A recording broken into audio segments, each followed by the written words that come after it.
Live షోకి తిరిగి స్వాగతం. అతిథుల పరిచయం. శ్రీ చెంగల్రాయుడు గారు కాంగ్రెస్ పార్టీ శాసన మండలి సభ్యులు, ఆ పార్టీ ఉపాధ్యక్షులు, ఆ పార్టీ సీనియర్ నేత. ఇక శ్రీ పాలూరు రామకృష్ణయ్య గారు బీసీ సంఘం ప్రముఖ నేత. శ్రీ పిఎల్ శ్రీనివాస్ గారు టీఆర్ఎస్ సీనియర్ నేత. ఇక శ్రీ రమేష్ నాయుడు గారు ఏపీ బీజేపీ యువమోర్చా జాతీయ కార్యవర్గ సభ్యులు. శ్రీ ఫల్గుణ గారు కాపు సంఘం నేత. ఇక తునిలో జరిగినటువంటి ఘటన, ప్రత్యేకించి కాపుల, ఇక్కడ రెండు అంశాలు ఉన్నాయి. కాపుల రిజర్వేషన్కి సంబంధించి ఉద్యమం చేయటం ఒక ఎత్తు అయితే, అక్కడ జరిగిన హింస మరొక ఎత్తుగా ఉంది. హింస జరగటాన్ని ఎవరు సమర్థించజాలరు, ఎవరితో సమర్థించకూడదు. అది దురదృష్టకరమైనటువంటి ఘటన. మరి ఈ ఘటనపైకు ప్రధానంగా వైఎస్ఆర్ కాంగ్రెస్లే కారణం అంటూ ముఖ్యమంత్రితో మంత్రులు కూడా తీవ్రస్థాయిలో ఆరోపణలు చేశారు. ఇది రాజకీయ రంగు పులుముకుంటోందా? నిజంగా కాపులు కాకుండా వేరే వాళ్ళు అక్కడ చొరబడ్డారా? అసాంఘిక శక్తులు చొరబడ్డాయా? ఎవరు? అయితే అదే సమయంలో శ్రీరామచంద్రయ్య, వైఎస్ఆర్ కాంగ్రెస్ నేతలు టీడీపీ వాళ్ళే ఈ పని చేశారని వాళ్ళు ఆరోపిస్తున్నారు. సో ఇదంతా కూడా ఈ హింస, దీనివల్ల ఉద్యమం కూడా పక్కదారి పెట్టే అవకాశం ఉంటుందా? మరి ఎన్నికల హామీలు ఇచ్చిన తరుణంలో ఇలాంటి విషయాలపై 1-2 సార్లు పార్టీలు ఆలోచించకపోవడం వల్ల ఇలాంటి సమస్యలు వస్తాయా? లేదు, చంద్రబాబు గారు నిజంగానే చిత్తశుద్ధితోటి ఒక పక్కన కార్పొరేషన్ వేసి మరో పక్క 100 కోట్లు కేటాయించి తన లక్ష్యాన్ని ముందుగా తెలియజేసినప్పటికి కూడా కావాలని ఎవరైనా ఇదంతా ఉద్యమాన్ని ప్రోధి చేశారా? వీటిపై ముందుగా చెంగల్రాయుడు గారు మాట్లాడతారు. సార్, నిన్న జరిగినటువంటి ఉద్యమం నిన్నటిది కొత్తగా వచ్చింది కాదు. అది 1915 నుంచి 1956 వరకు కాపులు, వాటి సబ్ కాస్ట్ అయినటువంటి 21 కులాలు బ్యాక్వర్డ్ క్లాస్లో ఉన్నాయని చెప్పేసి రికార్డు చెప్తున్నది. 56కు ముందర బ్రిటిష్ వాళ్ళు 1931 సెన్సస్ ప్రకారం అవన్నీ చరిత్ర వచ్చింది. నేను రుద్రగడ గారు కూడా చెప్పారు కదా, 30 నెలల సంజయ్ రెడ్డి తీస్తాడు, మళ్ళీ దామోదర సంజయ్ పెట్టాడు, తర్వాత మళ్ళీ కాసు బ్రహ్మానంద రెడ్డి పెట్టారు, తర్వాత విజయభాస్కర్ రెడ్డి మళ్ళీ ఇచ్చాడు, విజయభాస్కర్ రెడ్డి జీవన్ రద్దు కొట్టేశారు, మళ్ళీ ఆమోదించారు, చంద్రబాబు అడ్డం పడ్డారని ఇవన్నీ ఆయన చెప్పాడు కదా. అయితే ఇక్కడ పాయింట్ ఏంటంటే, ఈ రకంగా ఉద్యమాన్ని హింసాత్మకంగా మార్చడం వల్ల మీ కాపు ఉద్యమానికి నష్టమా కాదా? మీరు కాంగ్రెస్ పార్టీ పరంగా మీరు కూడా బాధ్యులని చంద్రబాబు గారు కానీ మంత్రులు కానీ ఆరోపిస్తున్నారు. సార్, ఇప్పుడు నేను బేసిక్గా కాంగ్రెస్ మనిషిని, రాయలసీమ ఏరియా నుంచి బల్జీ మనిషిని. ఇది ఇప్పుడు వచ్చినటువంటి సమస్య. కానీ నిజాలు చెప్పకపోవటం పొరపాటు అవుతుంది. విజయభాస్కర్ రెడ్డి గారు జీవో నెంబర్ 30 ఇచ్చారు 2004 ఆగస్టులో. 2004లోనే ఎలక్షన్స్ వచ్చాయి. 1994లో 1994 ఆగస్టు ఎండింగ్లో జీవో ఇచ్చారు, జీవో నెంబర్ 30. 94లోనే ఎండింగ్లో ఎలక్షన్స్ వచ్చాయి. ఆ రోజు ప్రతిపక్షంలో ఉన్నటువంటి ప్రజెంట్ పాలకపక్షం అనుచరులే కోర్టుకు వెళ్ళారు. కోర్టులో కొంచెం మెజారిటీ జడ్జెస్తో ఇది అన్కాన్స్టిట్యూషన్ అనే పదం ఉపయోగించకుండా under compulsion, under law and order దృష్టిలో మీరు ఇది తీసుకొచ్చారు జీవోను, దీన్ని కమిషన్ ద్వారా తీసుకురావాల్సినటువంటి ఆగత్యం ఉందని చెప్పారు. ఓకే. అప్పుడు ఎలక్షన్స్ జరిగాయి. ఈ ఎలక్షన్స్ ముందర జరిగినటువంటి జీవో ఇది. ఎలా జరిగింది? ఆనాడు ప్రజెంట్ పిసిసి ప్రెసిడెంట్ తూర్పుగోదావరి జిల్లాకు ఇన్ఛార్జి మినిస్టర్ రఘువీరారెడ్డి గారు. రఘువీరారెడ్డి గారు నేరుగా రఘువీరారెడ్డి గారు జేసీ దివాకర్ రెడ్డి గారు అనుకుంటాను. రఘువీరారెడ్డి గారు అందులో అనుమానం. అవునండి, విజయభాస్కర్ రెడ్డి ఇండక్ట్ చేశాడులేండి, దాంట్లో అనుమానం లేదు. రఘువీరారెడ్డి గారు తూర్పుగోదావరి జిల్లా ఇన్ఛార్జి మినిస్టర్. విషయాన్ని అంతా వచ్చి విజయభాస్కర్ రెడ్డి గారికి చెప్తే, విజయభాస్కర్ రెడ్డి గారు కిర్లంపూర్లో ముద్రగడ చేస్తున్నటువంటి నిరాహార దీక్షను జీవో లేదే నేను విరమించానని చెప్పి గట్టిగా ముందుకేసి కూర్చున్న దానివల్ల వచ్చి విజయభాస్కర్ రెడ్డి గారు ఇంట్లోనే ఉదయాన్నే 8 గంటలకు క్యాబినెట్ జరిపి, సెక్రటేరియట్లో కూడా కాదు, ఒక జీవో ఇష్యూ చేయించారు. రోసే గారు మన రఘువీరారెడ్డి గారు హెలికాప్టర్లో వెళ్ళి ఆ జీవో అందజేసి విరమింపు చేశారు. దానికి విజయభాస్కర్ రెడ్డి గారు పెద్ద ఎత్తున ఘన సన్మానం చేశారు. ఇవన్నీ జరిగినాయి. జరుగుతానే ఆనాటి ప్రతిపక్షంలో ఉన్నటువంటి నాయకులు కుట్ర చేసి కోర్టులో వేయించారు. వేయించిన తర్వాత అధికారంలోకి వచ్చింది కూడా వీళ్ళే, ప్రతిపక్షంలో ఉన్నటువంటి వాళ్ళు కదా పోవాలా. ఈనాడు ముస్లిమ్స్కి 4% ఇచ్చినటువంటి రిజర్వేషన్ కోర్టు కొట్టేస్తే మళ్ళీ అప్పీల్ పోయింది గవర్నమెంటే కదా. ఓకే, ఆ రోజు నుంచి ఈ రోజు వరకు బీసీని మేము కాపులను బీసీలోకి తీసుకొస్తామని చెప్పేసి అన్ని రాజకీయ పార్టీలు చెప్తూనే ఉన్నాయి కదా. ఇప్పుడైతే 2009లో 2014 ఎలక్షన్స్లో అన్ని రాజకీయ పార్టీలు యునానిమస్గా తమ ఎలక్షన్ మేనిఫెస్టోలు పెట్టేసింది. అన్ని రాజకీయ పార్టీలు పెట్టాయి, అన్ని రాజకీయ పార్టీలు పెట్టాయి, ఇంక్లూడింగ్ బీజేపీ. తెలుగుదేశం ఒక అడుగు ముందుకై వెళ్ళి సంవత్సరానికి 1000 కోట్ల రూపాయలు ఇస్తామని కూడా చెప్పడం కూడా ఎలక్షన్ మేనిఫెస్టోలో పెట్టింది. ఫస్ట్ ఇయర్ ఏమీ ఇవ్వాల, సెకండ్ ఇయర్ లాస్ట్లో ఒక 0 తీసేసి, ఫస్ట్ ఇయర్ అయితే మొదట్లో 1 కొట్టేసి 3 0 ఇచ్చారు. లాస్ట్లో సెకండ్ ఇయర్కి వచ్చేలోపు లాస్ట్లో ఒక 0 తీసి 100 కోట్లు పెట్టారు. ఇదంతా అనుమానం కల్పించింది. ముద్రగడ ఒక నాయకత్వం కింద చేస్తున్నట్టు ఆయన మొదటి నుంచి కూడా తాను పట్టే ముందుగానే పడతాడు. నిన్న కూడా జరిగినటువంటిది ముద్రగడకు తెలిసి జరిగిందంటే అది దురదృష్టకరమైన సంఘటన. ఇంకొకటిసారి ఉద్యమాలు ఎప్పుడు జరిగినా కూడా, ఏ ఉద్యమైనా సరే, ఉద్యమం ఉగ్ర రూపం దాలిస్తే అహింసావాదానికి దారి తీస్తున్నది. ఈరోజు నిన్న తీసినటువంటి ముద్రగడ ఉద్యమంలో జరిగినటువంటి సంఘటనని చూస్తే అంతకుముందు పాత కాలంలో జరిగినటువంటి పరిటాల రవీంద్ర గారి హత్యా కేసులో దాదాపు 1000 బస్సులు తగలబడ్డాయి. 1000 బస్సులు. అంతకుముందు నాదెళ్ల భాస్కర్రావు ఎన్టీ రామారావు గారు దించినప్పుడు స్వయాన మా రమేష్ ఊళ్ళో రాజంపేటలో దాదాపు 1000 కోట్లు విలువ చేసి రెడ్ చాండ్ని తగలబెట్టేశారు. మానిటరింగ్ చేశారు, తెలుగుదేశం పార్టీ ఆఫీసులో కూర్చొని మానిటరింగ్ చేశారు. దీంట్లో అనుమానం ఏం లేదు కదా. కొన్ని ఛానల్స్ అయితే అదే పదంగా ప్రచారం చేశాయి. ఆ ఊళ్ళో తగలబడుతున్నది, ఈ ఊళ్ళో తగలబడుతున్నది అని కూడా చేశారు. నేను పలానా ఛానల్ చెప్పాల్సిన పని లేదు. నేను ఇక్కడ దాన్ని ప్రోత్సహించి చెప్పాల్సిన పని లేదు. హింసావాదాన్ని ఎట్టి పరిస్థితుల్లోనూ మనం ఖండించాల్సిందే. జరిగినటువంటి పరిస్థితులకు ఈ ప్రభుత్వం నిఘా పూర్తిగా విఫలమైపోయింది. ఎంతమంది వస్తున్నారనేది అంచనా వేయలేకపోయింది. ముద్రగడ గారు అక్కడికి వెళ్ళేటప్పుడు సార్ పసిబిడ్డను సంకలో పెట్టుకొని వెళ్తూ ఉన్నాడు. ఏంటి పసిబిడ్డను తీసుకెళ్తున్నాడు, ఏదో సంథింగ్ ఏదైనా జరగబోతుందా అనేటువంటి అనుమానం నాకు కలిగింది. నేను నిన్న హైదరాబాద్లోనే ఉన్నాను. తిరామరా చూస్తే ఆయన 5 నిమిషాలు 10 నిమిషాలు మాట్లాడేసి నేను నా కుటుంబం అక్కడ పోయి కూర్చుంటున్నాం, రైలు రకం చేయాలనుకుంటున్నాం, మీరు సహకరించండి అని ఒక్క మాట చెప్పి వెళ్ళిపోయాడు.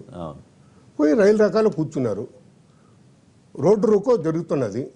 ఇంతలోపల ఈ సంఘటన జరిగింది. ఈ సంఘటన మనసా వాచ మేము ఖండిస్తున్నాం, పార్టీగా కానీ వ్యక్తిగతంగా కూడా కానీ దీనికి దారి తీసినటువంటి కారణాలు ఎవరు? ఈ ప్రభుత్వం కాదా?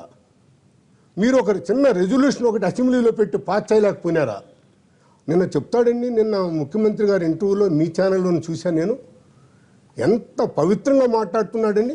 ఈ జీవో నిలబడతాదా, ఈ జీవోను ఇట్టాటి జీవోను కావాల్సి ఉంటే ఈరోజు ఇష్యూ చేసేస్తాను, క్యాబినెట్ రేపు పొద్దునే పిలిచి నేను చేసేస్తాను. మీరు చేస్తానంటే ఎవరు వద్దంటున్నారు? ఆ రోజు విజయభాస్కర్ రెడ్డి గారు చేసిన దాన్ని కోర్టు క్రాష్ చేసింది. ఇదంతా నువ్వు మొట్టమొదటి తప్పు తెలుగుదేశం సంబంధించినటువంటి కాపు నాయకులు ఎవరు ఈ సమావేశంలో పాల్గొనకూడదని చెప్పేసి హుకుం జారీ చేశారు. ముందు వాళ్ళు కాపులు, తర్వాత మీ పార్టీ వాళ్ళు. మీ పార్టీలో ఉంటారనేటువంటి గ్యారంటీ ఏదండి? ఏ పార్టీ వాళ్ళు ఏ పార్టీలో ఉన్నారో తెలీదా? మా పార్టీలో ఉన్నటువంటి వాళ్ళు మీ పార్టీలో ఉన్నారు, మీ పార్టీలో ఉన్నటువంటి మా పార్టీలోకి వచ్చారు. ఇవన్నీ సర్వసాధారణం. మీరు హుకుం జారీ చేసి మీ పార్టీ వాళ్ళు అక్కడ పార్టిసిపేట్ చేయించి వాళ్ళ దగ్గర డిస్కషన్ చేపిస్తున్నాను. ఇదో మేము ఇప్పుడు 100 కోట్లు ఇచ్చాము, రాష్ట్ర ఆర్థిక పరిస్థితి బాగలేని దానివల్ల వచ్చేసరికి 1000 కోట్లుగా తీసుకొచ్చి ఇస్తాం, ఇది మాది హామీ, మాది పూచని మీరు చెప్పలేకపోతుంది. ప్రభు ఈరోజు ఎందుకు తెలుగుదేశాన్ని అడుగుతున్నారు? వైఎస్ఆర్సీపీ వచ్చినా కాంగ్రెస్ వచ్చినా కూడా ఇదే పరిస్థితి ఏర్పడి ఉండేది అధికారంలోకి వచ్చుంటే. ఏమంటే అందరూ ఎన్నికల మేనిఫెస్టోలు పెట్టారు. 15 నుంచి 56 వరకు మీరు కళ్ళబుల్లి మాటలని చెప్పేసి వాళ్ళను బలహీనపరుస్తున్నారు. రెండో సార్, బలహీన వర్గాలకు ఇచ్చినటువంటి రిజర్వేషన్లు ఎక్కడా దెబ్బతినకుండా చూడండి ఒక్కసారి. పొరుగునున్నటువంటి కర్ణాటకలో 50% బీసీలకు ఉన్నారు, 22%, 23% ఎస్సీ ఎస్టీలకు ఉన్నారు. పొరుగునున్నటువంటి తమిళనాడులో 69% ఉంటే 50% బీసీలు ఉన్నారు. అక్కడ ఒరిస్సాలో కాపులు బీసీలు, మహారాష్ట్రలో బీసీలు, తమిళనాడులో బీసీలు, ఇక్కడ బీసీలు, సమైక్య రాష్ట్రం తమిళనాడులో ఉన్నప్పుడు బీసీలు, సమైక్య హైదరాబాద్ స్టేట్లో ఉన్నటువంటి బీసీలు. ఇప్పుడు వాళ్ళు బీసీ కేటగిరీ ఇచ్చేదానికి 1931 సెన్సస్ ప్రకారం వస్తున్నది. మీరు ఇవ్వటం ధర్మం అని చెప్పేసి నొక్కాన్ని చెప్పేదానికే రైట్ ఈ ర్యాలీ జరిగింది. తూర్పుగోదావరి నుంచి రాజుబాబు గారు లైన్లో ఉన్నారు. రాజుబాబు గారు నమస్కారం, మాట్లాడండి. నమస్కారం మేడం. నమస్తే అండి. నమస్కారం, మాట్లాడండి. మాట్లాడుతుండే కాంగ్రెస్ లీడర్ ఆయన అంటే అసలు ఇప్పుడు ఇట్లా ఈ విధంగా చేయడం పద్ధతి కాదండి. ఇప్పుడు ట్రైన్ కాలబెట్టాడు పద్ధతి కాదు కదా. ఇప్పుడు అక్కడ కర్ణాటకలో వాళ్ళు ఉంటుంది ఇంతుంది అని చెప్పేసి అన్నప్పుడు 10 సంవత్సరాలు వాళ్ళే కదా ఉంది. అప్పుడు తెలియదు వాళ్ళకు. ఇప్పుడు చేస్తానని చెప్పేసి ఆయన అంటున్నాడు కదా, కొద్దిగా వెయిట్ చూస్తే బాగుంటుంది. కానీ ట్రైన్లు కాలబెట్టడం అది కాలబెట్టడం ఎంతవరకు సంబంధించి ఇదే కాంగ్రెస్ లీడర్ విఎస్ వచ్చాడు. నేను అక్కడ తెలంగాణలో రిజర్వేషన్లు రైట్, ఓకే. చిత్తూరు నుంచి వేణు గారు నమస్కారం, మాట్లాడండి. నమస్కారం. ఇప్పుడు చెంగల్రాజు సార్ చెప్తున్నారు ఎగ్జిక్యూటివ్ కరెక్ట్ అండి. చంద్రబాబు నాయుడు ముందు తెలియదా ఇంత లోటు బడ్జెట్ ఉంది రాష్ట్రము బీసీ వాళ్ళకి? పవన్ కళ్యాణ్ గారు, చంద్రబాబు గారు both of them given elections అప్పుడు ఆ రోజు తెలియదా? ఓకే. ఈరోజు బీసీ కాపుది, ఈరోజు బీసీ రిజర్వేషన్ అప్పుడు తెలియదా? ఆ రోజు డెసిషన్ తీసుకున్నట్టు ఈ రోజు ఈ పరిస్థితులు కదా. రేపు రాబో ఇంకా వేరే బీసీ కులాలు కానీ ఈ విధంగానే ఇది ఒక ఉదాహరణగా తీసుకుంటారు. రేపు ఇంకా ఎక్కువ చేయదు. Okay, right. రామకృష్ణ గారు మీరే ఉంటారు. ఇప్పుడు నిన్న జరిగిన హింస మాత్రం ఖండించదగిందండి. ఎవరైనా ఖండించాలి. లా అండ్ ఆర్డర్ సిచ్యువేషన్ వాళ్ళ చేతుల్లోకి తీసుకున్నారంటే కనుక డెఫినెట్గా అది ఖండించాలి. ఓకే, అది రాజకీయం. ఎందుకంటే నాకు తెలిసినంత వరకు కాంగ్రెస్ హైకమాండ్ కూడా డైరెక్షన్స్ ఇచ్చింది అందరూ కూడా అక్కడ అటెండ్ కావాలని. హింసకు కూడా వాళ్ళే హింసకు వాళ్ళు బాధ్యులని నేను చెప్పలేను, కానీ ప్రతి ఒక్క ప్రజాప్రతినిధి కూడా అక్కడ ఉండాలని చెప్పేసి వాళ్ళు డైరెక్షన్ ఇచ్చారు. బీజేపీ వాళ్ళు కూడా వెళ్ళినట్టున్నారు. మాకు ఎలాంటి డైరెక్షన్ రాలేదండి. ఆయన వెళ్ళలేదో డైరెక్షన్ వచ్చినా వెళ్ళలేదో అది వేరే, మాకు రాలేదండి. ఇప్పుడు ఇంకొకటి ప్రకటన చేశారు మేము మద్దతు ఇస్తామని. ముఖ్యంగా అసలు కాపులను బీసీలో చేర్చాలంటే ఏమిటండి, దానికి ఒక నిబద్ధత ఉంది. ఏమని? సామాజికంగా విద్యాపరంగా వెనుకబడిన వాళ్ళు మాత్రమే బీసీలో చేరుస్తారు. దానికి ఆర్థిక సంబంధం ఉండదు, ఓన్లీ సామాజికంగా. చెప్పండి. ఎవరు మీరు? చెప్పండి. స్టేట్ వైస్ ప్రెసిడెంట్ పనిచేశాను నేను పిల్లల ఆధ్వర్యంలో. చెప్పండి పల్గొన గారు. ఇక్కడ ఇంతకు ముందు మేము వెనకబడి లేము అని మీరు ఎలా చెప్పగలరు? మీరు ఇంతకు ముందు వెనకబడి లేము అని చెప్పేదానికి 1970లో అనంతరామన్ కమిషను ఏమి క్షుణ్ణంగా అధ్యయనం చేసి మిమ్మల్ని బీసీ జాబితాల నుంచి తీసేయడమే దానికి నిదర్శనం. అన్ని కులాలను కూడా అప్పుడు 93 కులాలను పుట్టుస్వామి కమిషన్ ఎలా చేశారు? రిపోర్ట్ ఎలా రాలేదు బయటికి? పుట్టుస్వామి కమిషన్ రిపోర్ట్ రాలేదు ఎందుకంటే గవర్నమెంట్ యాక్సెప్ట్ చేయలేదు. అది వాళ్ళ ఇష్టం అండి, అప్పటి గవర్నమెంట్ ఇష్టం. అది సరే సార్, అది మీరు నేను క్వశ్చన్ చేయాల్సినది కాదు. అది బీసీ ఆర్టికల్ 340 ద్వారా ఏమంటే బీసీ కమిషన్ వేసిన తర్వాత బీసీ కమిషన్ అన్ని కులాలను అధ్యయనం చేసి ఏదైతే సామాజికంగా ఆర్థికంగా వెనుకబడి ఉంటుందో ఆ కులాలను మాత్రమే చేరుస్తారు. అవును సార్, వెనుకబడి ఉన్నామంటే కనుక మీరు వెనుకబడి ఉన్నారంటే మీకు ఎగ్జాంపుల్ నేను చెప్తానండి. గతమంతా విడిచిపెట్టండి, ఇప్పుడు ప్రస్తుతం అసెంబ్లీలో మీ సంఖ్య ఎంత అండి చెప్పండి? మీ సంఖ్య 34 మంది ఉన్నారు ఎమ్మెల్యేలు. అయితే ఏమి రెడ్లు వచ్చేసి రాయలసీమలో కాపులు.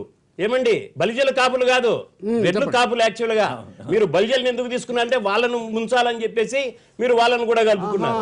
వాళ్ళు మునిగిపోతున్నారు మీతో పాటు. కానీ కాపులు ఎంతమంది వచ్చేసి ఎమ్మెల్యేస్ 38 మంది ఉన్నారు. మేము రిజర్వేషన్ కోసం అప్లై చేసినప్పుడల్లా రామకృష్ణ గారు మీరు అడ్డు వస్తున్నారు. మీరు ప్రతిసారి మీరు అడ్డు వస్తున్నారు. గుర్తుపెట్టుకోండి, మీ రిజర్వేషన్ మేము అడగటం లేదు. ఫస్ట్ ఆఫ్ ఆల్ మాది సపరేట్ గా మేము రిజర్వేషన్ అడుగుతున్నాము. బీసీకి సంబంధం లేని రిజర్వేషన్ అడుగుతున్నాము. మాకు ఉన్న రిజర్వేషన్ అడుగుతున్నాము. బలిజలతో కాకుండా అడుగుతున్నారా మీరు? అవును, 1915 నుంచి కలిపే వస్తున్నాం. అది కాదు, కలిపే వస్తున్నాం మేము. ఇక్కడ వినండి, మీరు సార్ ఇదంతా సార్ బిఫోర్ ఇండిపెండెన్స్ నుంచి మాకు ఎలా వచ్చింది? ఇక్కడ మున్నూరు కాపులకి ఎలా ఉంది, తూర్పు కాపులకి ఎలా ఉంది? మమ్మల్ని ఎందుకు తీశారు? పొలిటికల్ గా మమ్మల్ని తొక్కారని ఒకే ఒక ఉద్దేశంతో తీశారు. ఇవన్నీ కూడా పొలిటికల్ గా ఆడుతున్న గేమ్స్. మీరు ఇప్పుడు ఎమ్మెల్యేలు మీరు 34 మంది ఉంటారు. మేము ఎమ్మెల్యేలు, మా సంఖ్య కూడా చూడండి. మేము ఎమ్మెల్యేలు, మా సంఖ్య చూడండి, మా ఓట్లు చూడండి. మా ఓట్లు తీసుకొని నాయకులంతా ముఖ్యమంత్రులు అవుతున్నారు, మంత్రులు అవుతున్నారు తప్ప మమ్మల్ని మాత్రం పట్టించుకోరా? అంటే మేము జనాభా పరంగా పనికిరామా? మేము అధికారంలో ఉండడానికి పనికిరామా? మేము ఎమ్మెల్యేలో ఉండడానికి పనికిరామా? మీరు అక్కడ చేసుకోవాల్సిందే చంద్రబాబు కింద, ఇక్కడ కాదు చేయాల్సింది. ఒక్క నిమిషం ఎక్కడైనా చేస్తాం సార్. ఇప్పుడు మాకు రిజర్వేషన్ వచ్చే వరకు మేము ఎక్కడైనా పోరాటం చేస్తాము. ఇది పక్కా. మాకు రిజర్వేషన్ రాకపోతే ఏ గవర్నమెంట్ అయినా పడేయడానికి అండి. డాక్టర్ అంబేద్కర్ ఏం చెప్పాడు? అంబేద్కర్ ఇచ్చిన రిజర్వేషన్ మీరు తీసేశారు. వేరే వాళ్ళు ఇవ్వలేదు. అంబేద్కర్ ఇచ్చిన రిజర్వేషన్ తీసేశారు. అదే అడుగుతున్నాం మేము, కొత్తగా అడగట్లేదు. మేము అంబేద్కర్ ఇచ్చిన రిజర్వేషన్ అడుగుతున్నాం, కొత్తగా అడగట్లేదు మేము. ఐఏఎస్ ఎంతమంది ఉన్నారు మీరు? ఐఏఎస్ లో 15 మంది మీరు ఉన్నారు. ఎంతమంది ఉన్నారు? మేము చదువుకోవద్దా? మేము చదువుకోవద్దా? మేము బాగుపడద్దా? మేము ఎవరు బాగుపడడం మీకు ఇష్టం లేదా? మా సంఖ్య ఎంత ఉంది? మేము ఉంది. మేము ఇప్పుడు 35% ఉన్నాం సార్ స్టేట్ లో. అగ్రెసివ్ లో ఉండి పొలిటికల్ గా కూడా అగ్రెసివ్. ఇప్పుడు మంత్రులు ఎంతమంది ఉన్నారని మీ వాళ్ళు 5 మంది మంత్రులు ఉన్నారు. మా జనాభా ఎంత మంది చెప్పరు మీరు? మా రేషియో చెప్పట్లేదు మీరు. మీరు వన్ సైడెడ్ గా మీరు అంతమంది మా రేషియో చెప్పండి. మా ఓట్లు పనికిరావా మీకు? నాకు అర్థం కావడం లేదు. సిగ్గుండాలి బ్యాక్ ఓట్ అడిగేదానికి కూడా మీరు సరిగా మాట్లాడండి. మీరు సరిగా మాట్లాడండి. పెద్దవారు మీరు మాట్లాడకుండా చేస్తున్నారు. మీరు మా జనాభాని మాత్రం మీరు పరిగణించుకోవట్లేదు. అంతమంది ఎమ్మెల్యేలు ఉన్నారు, ఇంతమంది మినిస్టర్లు ఉన్నారు. మా ఓట్లు కదా పెట్టండి. మీరు పని చేయండి. ఇప్పుడు చెప్తున్నా మీకు. ఇప్పుడు రిజర్వేషన్ లో ఎవరికైనా సరే రిజర్వేషన్ తీసేస్తే ఊరుకుంటే అప్పుడు అడగండి. మీరు ఊరుకుంటారా? మీరు రిజర్వేషన్ తీసేస్తే మేము ఊరుకున్నాం. ఒక్క నిమిషం పలుకునాగండి. ఉమామేశ్వరరావు నమస్కారం అండి, మాట్లాడండి. ఉమామేశ్వరరావు నమస్కారం అండి. నమస్కారం అండి, బాగున్నారా? బాగున్నాండి. చెప్పండి, మీ కామెంట్ చెప్పండి. బీసీ కాపు సామాజిక వర్గానికి బీసీ స్టేటస్ ఇవ్వటం అనేది చాలా అవసరం ఉంది. ఎందుకంటే అది ఇప్పుడు కాదు, మనం స్వాతంత్రం రాకముందు బ్రిటిష్ నుంచి కూడా బీసీ స్టేటస్ అప్పుడు ఉండేది. తర్వాత సంజీవ్ రెడ్డి గారు చీఫ్ మినిస్టర్ గా ఉన్నప్పుడు కొట్టేయటం, తర్వాత మళ్ళీ సంజీవి గారు వచ్చినప్పుడు పెట్టాలని ట్రై చేయటం, ఇన్ని జరిగినాయి.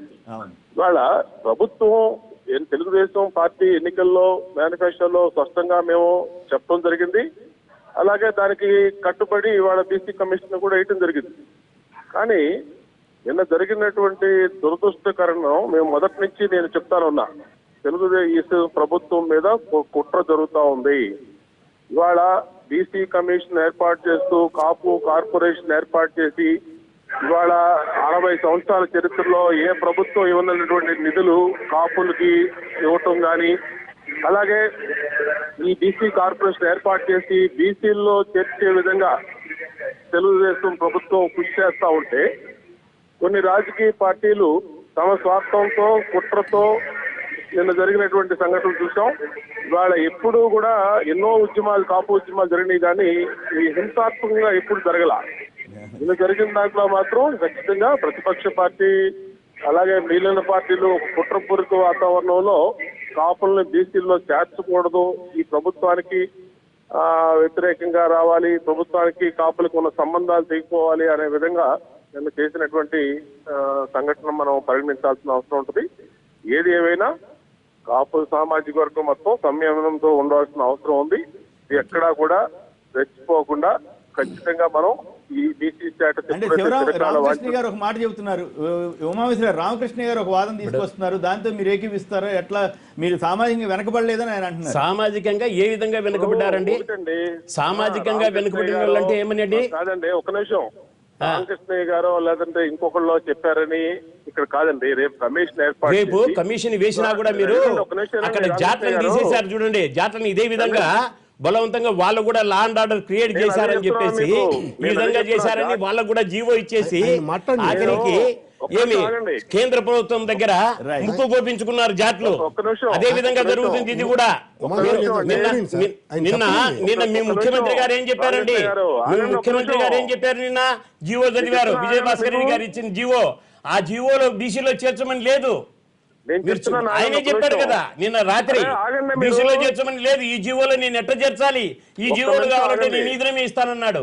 అంటే దాంట్లో నేను అదే బీసీలో సమాధానం చేర్చమని లేదు, చెప్తున్నా, రైట్. దాంట్లో అధ్యయనం చేయడమని ఉంది. రైట్. బీసీ అదే కమిషన్ సమాధానం చెప్తున్నా అధ్యయనం మీకు. చేయాలా, రైట్. చేయకుండా ఏ ఒక్క పరిస్థితుల్లో కూడా మీరు నిమిషం. వేలేరు కూడా. ఒక్క నిమిషం ఉమామహేశ్వరరావు ఒకవేళ వేస్తే గారు. హైకోర్టు కాదు సుప్రీం కోర్టుకి వెళ్ళినా కొట్టేపిస్తాం మేము. రైట్. అది ఎంతకాలం చంద్రబాబు నాయుడు చేస్తారు? కూడా ఎన్ని తెలుసు. కమిషన్లు వేస్తారు? మీకే కాదు. రైట్. ఉమామహేశ్వర ఒక్క గారు. నిమిషం. ఉమామహేశ్వరరావు ఒక్క నిమిషం. మీరు దయచేసి లైన్ లో ఉంటే మిగతా ఇద్దరు కూడా కామెంట్ చేసిన తర్వాత మళ్ళీ మీరు ఒక్క నిమిషం, మాట్లాడండి. ఒక్క నిమిషం, దయచేసి లక్ష్మీ కంప్లీట్ అండి. ఉమామహేశ్వరరావు. ఒక్క నిమిషం నేను దయచేసి ఎయిర్పోర్ట్ లో లైన్ లో ఉన్నాను ఇక్కడ. శ్రీనివాస్ గారు ఒక్క నిమిషం హలో. ఒక్క నిమిషం మాట్లాడుతురు కానీ ఉమామహేశ్వరరావు.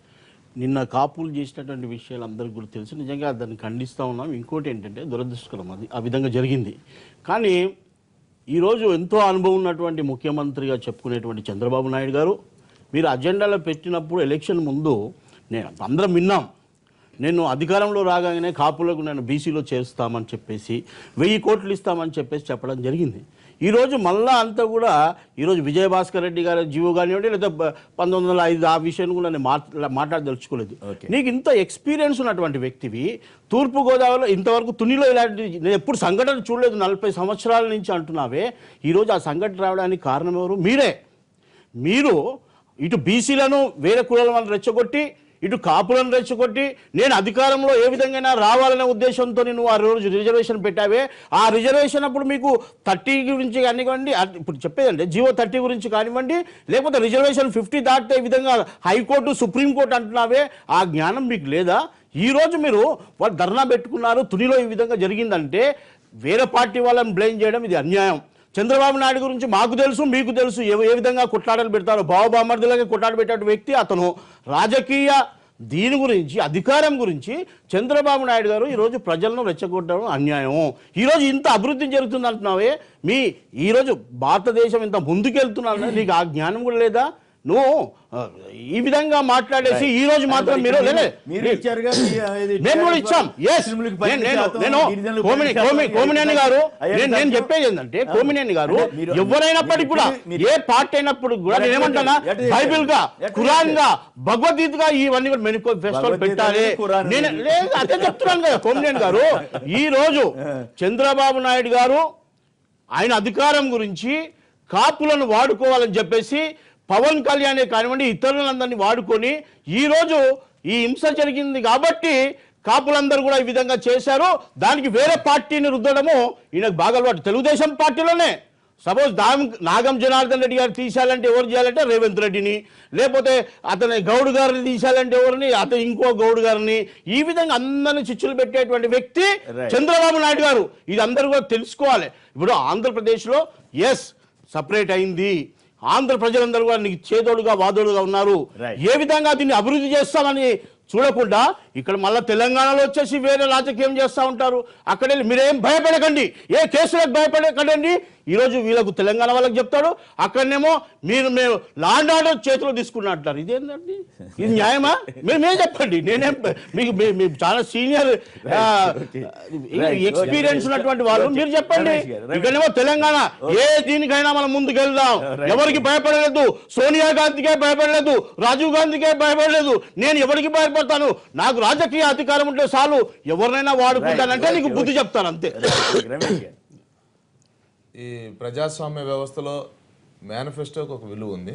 మేనిఫెస్టోలో పెట్టినటువంటి ప్రతి అంశాన్ని కూడా డిమాండ్ చేసేటువంటి పార్టీలు నెరవేర్చేంత వరకు కూడా ఆ హక్కు కూడా ప్రజలకు ఉంది. ఒకటి మాత్రం వాస్తవం, చాలా సున్నితమైనటువంటి అంశం. దీని విషయంలో చంద్రబాబు నాయుడు గారికి కూడా ఒక స్పష్టత ఉంది. అందుకే కమిషన్ వేయబోతున్నాడు. నిధులు కూడా వేశారు. 100 కోట్ల రూపాయలు ఇవ్వడం జరిగింది. నాకు నిన్ననే రాత్రి కూడా మా దగ్గర నుంచి కూడా ఫోన్ చేసి మేము కూడా అప్లై చేసుకున్నాం, అవసరమైతే నువ్వు హెల్ప్ చేయాలని కూడా అక్కడ ఉన్నటువంటి మిత్రులు అడగడం జరిగింది. అయితే దీని వెనక మాత్రం ఒకటి స్పష్టంగా కనిపిస్తుంది. ఒకటి క్యాస్ట్ పోలరైజేషన్. రాష్ట్రం విడిపోయిన తర్వాత ఆ ప్రాంతంలో రాయలసీమ ప్రాంతంలో టీడీపీకి ఎప్పటి నుంచో కూడా 1-2 నియోజకవర్గాలు, అన్నలాంటి నియోజకవర్గాల్లో కొద్దిగా తక్కువ ఉండొచ్చు, కానీ తెలుగుదేశం పార్టీకి సంబంధించినటువంటి సపోర్టర్స్ తోటి పాలు నీళ్ళలాగా కలిసిపోయేటువంటి కల్చర్ ఉంది. ఈ కోస్తా ప్రాంతానికి వచ్చినటువంటి సందర్భంలో రాష్ట్రం విడిపోయిన తర్వాత ఆ ఉన్నటువంటి వర్గ వైషమ్యాలు కొద్దిగా తగ్గాయి, కలిసిపోయేటువంటి వాతావరణం. ఈ క్రమంలో జగన్మోహన్ రెడ్డి గారికి రాబోయే రోజుల్లో వాళ్ళ నాన్నగారికి 30 ఏళ్ళు పట్టింది, ఈయన 35 ఏళ్ళు బతికుంటే అప్పటి వరకు కూడా అవకాశం లేదు ముఖ్యమంత్రి అయ్యేటువంటి పరిస్థితి.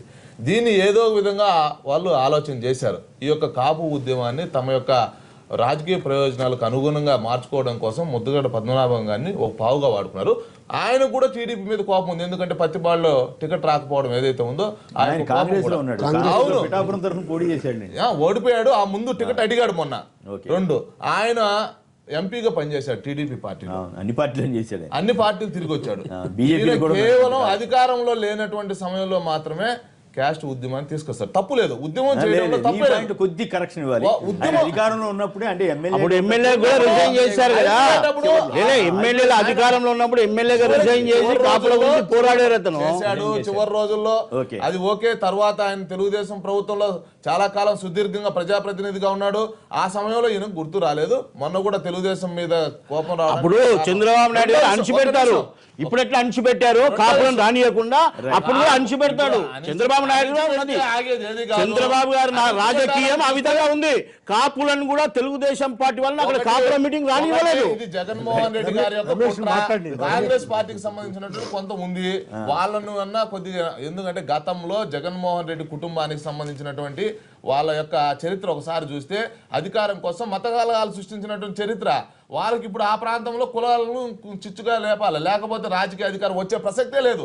దీన్ని పావుగా ఏ విధంగా వాడుకోవాలనేది వాళ్ళకి బాగా స్పష్టంగా ఉంది. రెండో విషయం, ఇక్కడ కూడా టీఆర్ఎస్ పార్టీ యొక్క ఇన్వాల్వ్మెంట్ లేదు అంటే జగన్మోహన్ రెడ్డి ద్వారా దాన్ని కూడా ఆశ్చర్యపోవాల్సినటువంటి పరిస్థితి. ఎందుకంటే ఇక్కడ కూడా గ్రేటర్ ఎన్నికల్లో రేపు కాపులు అక్కడి నుంచి ఇక్కడ వచ్చి సెటిల్ అయినటువంటి వాళ్ళందరూ కూడా మూకుమ్మడిగా ఈ తెలుగుదేశం బీజేపీని సపోర్ట్ చేసేటువంటి పరిస్థితులు ఉన్నాయి.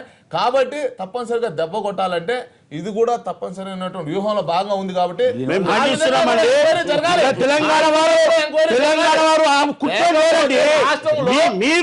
చంద్రబాబు నాయుడు చేస్తారు, కేసీఆర్ గారికి ఆ కుట్ర లేదు. కోమనేని గారు నేను ఖండిస్తున్నాను. తెలంగాణ ప్రాంతం వారు ఎప్పుడు కూడా వాళ్ళు ఎప్పుడు సహాయం చేస్తారు కానీ అన్యాయం చేయరు. తెలంగాణ ప్రాంతం వారు అందరినీ కలిసిమెలిసి పారిశ్రామికలు వస్తుంటే ల్యాండ్ ఆర్డర్ దెబ్బ కొట్టి అక్కడికి రాకూడదు. కాకినాడ మొన్న స్మార్ట్ సిటీగా ఎంపికైంది కాకినాడ.